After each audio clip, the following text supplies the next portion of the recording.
আসলে মানবাধিকার পরিস্থিতি বিভিন্ন সময়ে আমরা বিগত সময়গুলোতে যেভাবে দেখেছি যে সরকারি পৃষ্ঠপোষকতায় এবং যারা ক্ষমতাসীন তাদের পৃষ্ঠপোষকতায় যেভাবে মানবাধিকার লঙ্ঘন হয়, এবং অনেকগুলো এমন আছে মানবাধিকার বিষয় যেগুলো স্ট্রাকচারাল, মানে একেবারে কাঠামোগত, ওগুলো করতে হবে। তো এই যে মানবাধিকার কমিশন আমাদের পক্ষে তখন কাজ করেছে আন্তর্জাতিকভাবে, এবং অনেকগুলো প্রতিবেদন তারা করেছে, যার ফলে কিন্তু এই ফ্যাসিস্ট সরকার কিন্তু মানে আন্তর্জাতিকভাবে ডকুমেন্টেড হয়েছে তাদের কাজটা।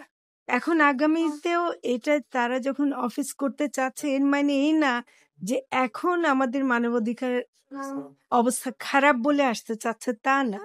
এটা হলো যে এরকম একটা অফিস থাকলে যেই আসুক ক্ষমতায়, তারা সবাই প্রত্যেকে একটা থাকবে যে আমাদের মানবাধিকার রক্ষার বিষয়ে আমরা খুবই সচেতন এবং আমরা সেটা রক্ষা করতে চাই। এবং যেহেতু জাতিসংঘ এই ব্যাপারে সক্রিয়, তারা তাদের অফিস রেখে এটাকে করতে চাচ্ছেন, আমরা তাতে সম্মতি জানিয়েছি।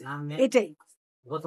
না, আমরা তো প্রত্যেক সময় চাই শান্তিপূর্ণভাবে সবকিছু হ্যান্ডেল করতে। তো সেটা হলো যে, এবং আমাদের এই সরকারের একটা যে আচরণ, সেটা হলো যে আমরা অহেতুক কোনো কাউকে আমরা মানে লেথাল ওয়েপন ইউজ করা বা কোনো কঠিনভাবে মানে দমন করতে চাই না।